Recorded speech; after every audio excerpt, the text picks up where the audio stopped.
Hello বন্ধুরা, সবাইকে স্বাগত অন্তরা রান্নাঘরে। আশা করি সবাই খুব ভালো আছেন। তো আজকে আমি একটা চিকেনের নতুন রেসিপি নিয়ে হাজির হয়েছি। চিকেনের একটা কারি করব, সেটা একটু অন্যরকমভাবে করার চেষ্টা করেছি। আশা করব আপনাদের ভালো লাগবে, তাই ভিডিওটি স্কিপ না করে আমার সঙ্গে থেকে দেখার অনুরোধ রইল। চিকেন কারি করার জন্য আমি এখানে 500 গ্রাম চিকেন নিয়েছি। লাগছে পেঁয়াজ, বেশ খানিকটা পেঁয়াজ লাগছে, আদার রস লাগবে, কাঁচা লঙ্কার রস লাগবে। তো আমি এখানে হামালদিস্তায় করে নিচ্ছি সমস্ত কিছু। আপনারা চাইলে শিলনোড়া কিংবা মিক্সিতেও করে নিতে পারেন। পেঁয়াজটা ভালো করে থেতো করে নিলাম। আদা ও লঙ্কাও আমি সুন্দরভাবে পেস্ট করে নিয়েছি। এবার ম্যারিনেট করব। একটা ছাঁকনিতে পেঁয়াজটা দিয়ে একটা চামচের সাহায্যে চেপে চেপে ভালো করে পুরো সম্পূর্ণ পেঁয়াজের রসটা আমি চিকেনের মধ্যে দিয়ে দিলাম। একটুও পেঁয়াজ কিন্তু দেবো না, সম্পূর্ণ রস। এরপরে দেবো কাঁচা লঙ্কা। কাঁচা লঙ্কাটাও সুন্দর করে আমি বেটে নিয়েছি। একই রকমভাবে ছাঁকনিতে আমি কাঁচা লঙ্কার বাটাটা দিয়ে চামচে করে ভালো করে চেপে চেপে সম্পূর্ণ রসটা দিয়ে দেবো। কাঁচা লঙ্কা একটু ঝাল হলে ভালো হয়। এবার দিয়ে দেবো আদার রস। আদাও আমি একই রকমভাবে বাটনা করে নিয়েছি। বেশ খানিকটা আদা লাগবে, যেহেতু রসের প্রয়োজন, তাই খানিকটা আদাও বেটে নিয়েছি। তো আদার রসটাও আমি একই রকমভাবে দিয়ে দিলাম। আদা, লঙ্কা ও পেঁয়াজের রস দেওয়ার পরে এবার অন্যান্য মশলাগুলো দেবো। দিয়ে দিলাম জিরের গুঁড়ো, রসুন বাটা, কাশ্মীরি লঙ্কার গুঁড়ো, গরম মশলা, নুন আর হলুদ। সব শেষে দিয়ে দেবো সর্ষের তেল ও টমেটো কুচি। এখানে সর্ষের তেল আমি একেবারেই দিয়ে দিচ্ছি। রান্না করতে যে পরিমাণ সর্ষের তেলের প্রয়োজন সেটাই আমি একেবারে দিয়ে দিলাম। এটাকে খুব সুন্দর করে ম্যারিনেট করতে হবে। মাংস যত বেশি ম্যারিনেট হবে তত সুন্দর তার টেস্ট বাড়বে। ভালো করে মাংসটা মশলা দিয়ে ম্যারিনেট করে আমি এটাকে ঢেকে রেখে দেবো 1 থেকে 1.5 ঘন্টার জন্য। দেখুন সুন্দর করে ম্যারিনেট করে নিয়েছি। এটাকে ঢাকনা চাকা দিয়ে রেখে দিলাম। এবার একটা পেস্ট রেডি করতে হবে। এখানে কাজু, কিশমিশ, আলমন্ড ও চারমগজ নিয়েছি। মিক্সিং বোলের মধ্যে এগুলো দিয়ে দিলাম, আর দিয়ে দেবো খানিকটা টক দই। এই সমস্ত কিছু ভালো করে একটা স্মুথ পেস্ট বানিয়ে নেব। রেডি হয়ে গেছে পেস্টটা, দেখুন কত সুন্দর একদম। এটাকে একটা বাটির মধ্যে ঢেলে নিলাম। এবার গ্যাসে কড়াই চাপিয়ে দেবো।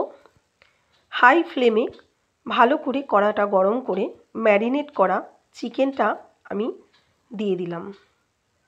এই সময় গ্যাসের ফ্লেমটা কিন্তু হাই রাখতে হবে। এই অবস্থায় 1 থেকে 2 মিনিট রান্না করার পরে তারপরে আমি ঢাকনা চাপা দেব।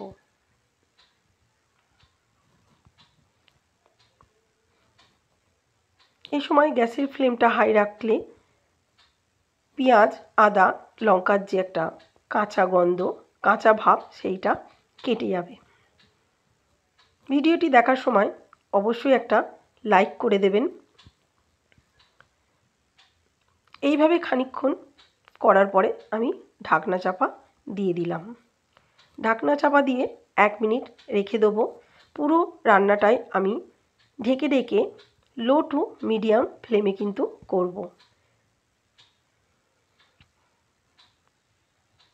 প্রতিবারই এরকম ঢাকনা চাপা দেওয়া হবে, আর তারপরে একটু নাড়াচাড়া করে দিতে হবে। যতবার ঢাকনা চাপা দেওয়া হবে কিছুটা করে জল ছাড়বে, আর সেই জলেই মাংসটা কিন্তু সেদ্ধ হবে। এইভাবে যতক্ষণ না মাংসটা সেদ্ধ হচ্ছে ততক্ষণ একটু ঢাকা দিয়ে দিয়ে করতে হবে। দেখুন মাংসটা কিন্তু সেদ্ধ হয়ে গেছে। এই সময় আমি বেটে রাখা দই, আলমন্ড, কাজু, কিশমিশ, চারমগজের পেস্ট দিয়ে দেবো। দিয়ে ভালো করে এটাকে মিশিয়ে দেবো। এ সময় একটু নুনটা চেক করে নেওয়া যেতে পারে। বাটনা করে রাখা যে বাটিটা, তার মধ্যে আমি মিক্সিং বোলের মধ্যে 2 থেকে 3 চামচ জল দিয়ে এটাকে একটু জল বুলিয়ে এটাও আমি মাংসের মধ্যে দিয়ে দেবো। আর কোনো রকম কিন্তু আমি জলের ব্যবহার করব না।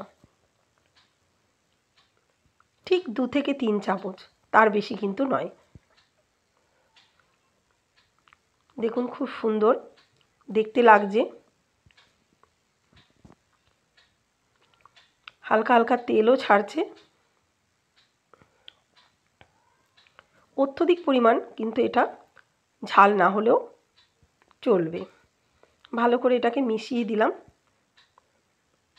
আবারও খানিকক্ষণ এটা আমি রান্না করব।